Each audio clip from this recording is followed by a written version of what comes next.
Joseph Vijay எனும் நான்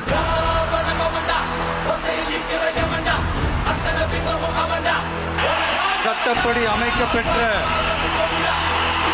இந்திய அரசியல் அமைப்பின்பால் உண்மையான நம்பிக்கையும் மாறா பற்றும் கொண்டிருப்பேன் என்றும்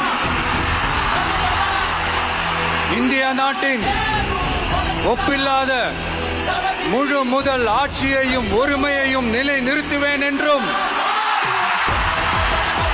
தமிழ்நாட்டு அரசின் முதலமைச்சராக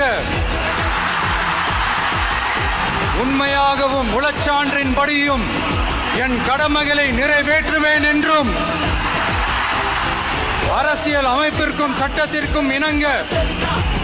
அச்சமும் ஒருதலை சார்பும் இன்றி விருப்பு வெறுப்பை விலக்கி பலதரப்பட்ட மக்கள் அனைவருக்கும் நேர்மையானதை செய்வேன் என்றும் ஆண்டவன் மீது ஆணையிட்டு உறுதிமொழிகிறேன்.